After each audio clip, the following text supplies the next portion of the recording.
Hey guys, it's Cameroon and welcome back to another video. Yes, another video, and this time we're going to be talking about hero balance changes. Now, most tank health pools have been changed for non-role queue modes. I'm going to be skipping over these changes because I feel it should be focused on role queue and the actual changes around their kits than just health. But before we begin, I just want to say thank you again for all of the support. The last two videos have been going insane, you guys are insane, and we're getting even closer to 100 subscribers. So if you like what I'm doing, consider subscribing, it means a lot to me. Hey guys, this is future Cameroon right here. And actually, we just hit over 100 subscribers. You guys are insane. I haven't even made my 50 subscriber video yet. And now I have to make a 100 one as well. So thank you so much. And let's get right back into this video. Also, there's a couple quick updates from the blog post that I'm going to go through right now quickly. So be ready. 1, you can endorse the opposing team. Great change. 2, you can view scoreboards from previous matches. Awesome change. 3, the silhouette player icons now have challenges to unlock them. That's great because I really want the Reinhardt one. So I'm happy about that. 4, the partial progress on the path towards Ramatra will now be carried over into his unlock challenge, meaning for tier 34, for example, and you don't have Ramatra, don't worry, that progress will be carried over to his challenge. 5, you now have ping updates for your abilities cooldowns, so if you click the ability key while you're on cooldown, it'll let your team know, hey, I don't have Sleep Dart, for example. 6, Mystery Heroes now only allows a maximum of 3 heroes per each role, so if you have a Moira, Bap, and Lucio on your team, and you get eliminated, you will not be a support character. Now onto the juice of the video. Tank. Junker Queen HP has been increased to 450 from 425. Orisa's Augmented Fusion Driver, her main weapon's damage fall off has been reduced back to 15 meters from 25 meters. Ramatra's Annihilation Timer now only slows down when enemies are around it and can only last up to 20 seconds, and his ultimate cost has been increased by 12%.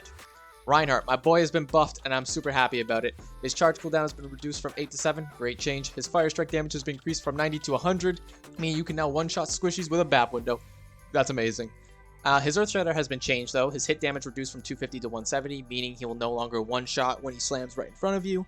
Also, the knockdown duration has been increased from 2.5 to 2.75 seconds. I love this. I'm glad that I'm going to be able to capitalize more on a shatter. His ultimate cost has also been increased by 7%. Lastly, his Rocket Hammer swings, its knockback impulse is reduced from 10 to 6. Now, it sounds like a nerf, but don't worry, it actually means you're going to be more consistently hitting your melee attacks on enemies. You're not going to be pushing them away. Roadhog has also received some changes. His ultimate duration has been increased from 6 to 8 seconds. I recommend just hide at that point. And his ultimate cost has been increased by 8%. Sigma's ultimate cost has been increased by 7%. Winston's bubble HP has been decreased from 700 to 650.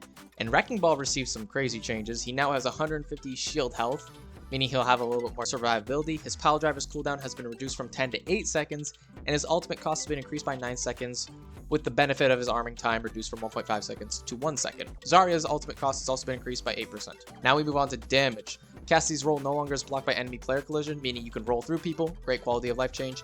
His damage fall-off range has also been increased from 20 meters to 25 meters, meaning you could probably deal with that aggressive Pharah and punish her for getting too close.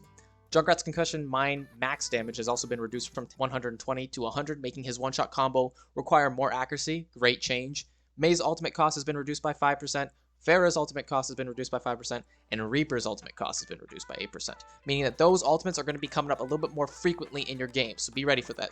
Soldier 76's weapon, his heavy pulse rifle, has also been buffed. The number of shots to reach his maximum recoil has now been increased from 4 to 6, and his recoil has been reduced by 12%. This will allow Soldier to fire in bursts rather than full auto and be more effective with that kind of strategy rather than just holding down the trigger. Sombra has also received some buffs. Don't worry, they're not scary, with her damage per shot being increased from 7 to 7.5 and her health pack hack duration being increased from 30 to 45 seconds. Symmetra's ultimate cost has been increased by 10%. Great change. I think her wall comes up too often. Torbjorn's turret's health has been reduced from 250 to 225, good change, and Widowmaker's base health has been reduced from 200 to 175 back from Overwatch 1. Now we talk about support. Anna's Biotic Grenade duration has been reduced from 4 to 3.5 seconds. This has changed because Hog isn't as dominant as he used to be, good change. Brigitte has now got some buffs to her repair pack. Her healing over time has been reduced from 55 to 50 per second, but now when you apply a repair pack, it instantly heals whoever you're healing 25 health on impact. Her ultimate cost has also been reduced by 10%, meaning you'll get Rally more often. Good change. Lucio's ultimate cost has also been reduced by 7%. Sound Barrier, more often, great change.